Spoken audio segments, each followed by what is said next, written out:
Finished Act 2, Scene 1, and Benvolio and Mercutio are calling for Romeo. He's just jumped over this high wall, and he's on the other side, and he's peeking out to see if they're gone. And then he's like, ha, he just had scars that never felt a wound. And at that moment, behind him, up on the balcony, a light turns on, and the most beautiful woman in the world walks down onto the balcony. And of course, it's Juliet, but Romeo doesn't see her yet. The audience sees her, and Romeo has just fallen over the wall and literally ended up in the luckiest place on the planet.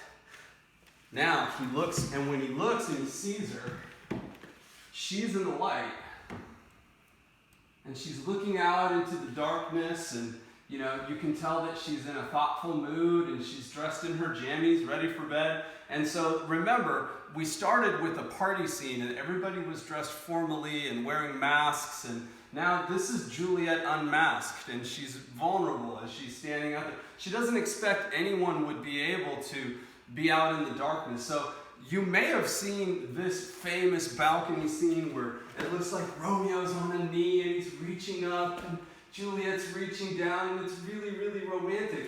But actually, this is like a peeping Tom scene, to be honest. Romeo's in the darkness, and he looks up, and he sees her, and he says to the audience, not to Juliet. Juliet can't hear him and can't see him. And he looks, and he sees her, and he's like, but soft, what light through yonder window breaks? It is the east, and she is the sun. Arise, fair sun, and kill the envious moon, who is already sick and pale with grief. That thou, her maid, art far more fair than she. Be not her maid, since she is envious. Her vestal livery is but sick and green, and none but fools do wear it. Cast it off. And then, it is my lady, oh, it is my love, oh, that she knew she were.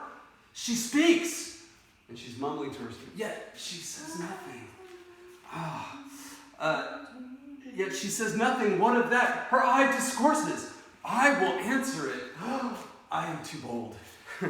Romeo chickens out. He's about to step over, and he realizes, what if, she doesn't know me. She barely knows my name. Yes, we've kissed, but is she into me? He doesn't really know. So he says, I am too bold. 'Tis not to me she speaks. Two of the fairest stars in all the heavens, having some business do, entreat her eyes to twinkle in their spheres till they return. What if her eyes were there, and they in her head? The brightness of her cheek would shine those stars as daylight doth a lamp. Her eyes in heaven would through the airy regions stream so bright that birds would sing and think it were not night. See how she leans her cheek upon her hand. Oh, that I were a glove upon that hand, that I might touch that cheek. And so Romeo is longing to step out of the darkness, and Juliet's in the light. And of course, Shakespeare is doing something symbolic here, which we're going to discuss in a minute. Oh, she speaks! Oh, speak again, bright angel, for thou art as glorious as the night being over my head, as a winged messenger of heaven unto the white upturned wondering eyes of mortals that fall back to gaze on him when he bestrides the lazy puffing clouds and sails upon the bosom of the air. Oh, Romeo, Romeo, wherefore art thou Romeo? Deny thy father and refuse thy name, or if thou wilt not, be but sworn my love, and I'll no longer be a Capulet. And of course, you probably thought, whoa, those are the most famous lines in the whole play. Everybody knows those lines. But most people misunderstand them if you don't know what she's really saying. Because when she says, Romeo, Romeo, wherefore art thou Romeo? She's not saying, where are you, Romeo? Because Romeo could say, dude, I'm out here in the darkness, looking at you like a peeping Tom. But instead, what she's really saying is, wherefore art thou Romeo? Why are you named Romeo? Why couldn't you have been George or Bob or somebody else? Because any of those other people I could easily be with. And then she goes on to say, but you know what? If you can't be anybody else, I will no longer be a Capulet. And what that tells Romeo is that she's into him as much as he is into her. And so Romeo turns to the audience and says, shall I hear more or shall I speak at this? And of course the audience are, well, I don't know, Romeo, you got to decide what to do. And then Juliet goes on. 'Tis but thy name that is my enemy. Thou art my thyself. Though not a Montague, what's a Montague? It is not hand, nor foot, nor arm, nor face, nor any other part belonging to a man. Oh, be some other name. What's in a name? That which we call a rose. By any other word would smell as sweet. So Romeo would, were he not Romeo called, retain that dear perfection which he owes. Without that title, Romeo doth not thy name, and for thy name, which is no part of thee, take all myself. And so she throws, and it's not an orange, this is symbolic. She throws her heart out into the darkness. So there's Juliet on the balcony, and she has no idea that Romeo is standing out here in the darkness. And that Romeo has heard her most secret counsel. It's like Romeo's reading her diary.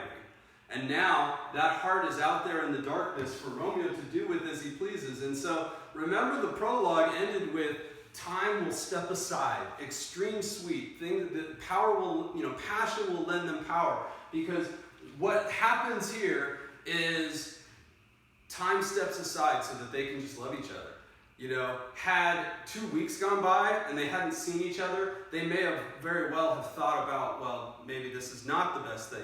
Romeo might have, wandered off and seen some other pretty girl and been like, oh, now I love her. But in this moment, the perfect moment, the two of them can meet. So the sun, the moon, the light, the darkness. And now Romeo takes this as his cue.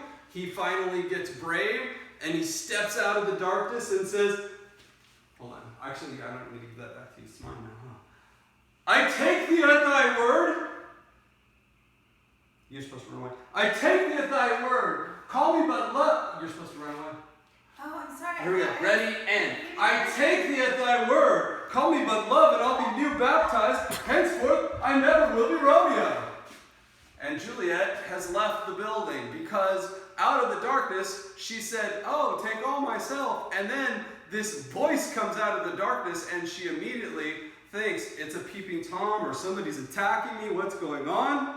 And then Juliet, from where she's standing up there, yells kind of angrily.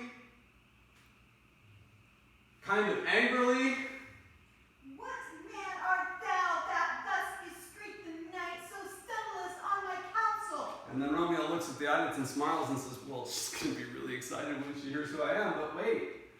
And then he thinks about what she said. She says, you can't be Romeo anymore. So he plays off of that and says, by name, I know not how to tell thee who I am. My name, you're saying, is hateful to myself because it is an enemy to thee. Had I written, I would tear the word. And as he's speaking, Juliet would return to the balcony, and instead of being angry and instead of being freaked out, she's looking out and she's like, oh, it's really you. It really is. And then she says, my ears have yet not drunk 100 words of thy tongue's uttering, yet I know the sound. Art thou not Romeo and a Montague? neither fair meed if either be dislike. How camest thou hither, tell me, and wherefore? The orchard walls are high and hard to climb, and the place death, considering who thou art. If any of my kinsmen find thee here. And so Romeo lies, because what she just said to him was, how did you find me? How did you get here? She's really impressed with Romeo's bravery and with his cunning.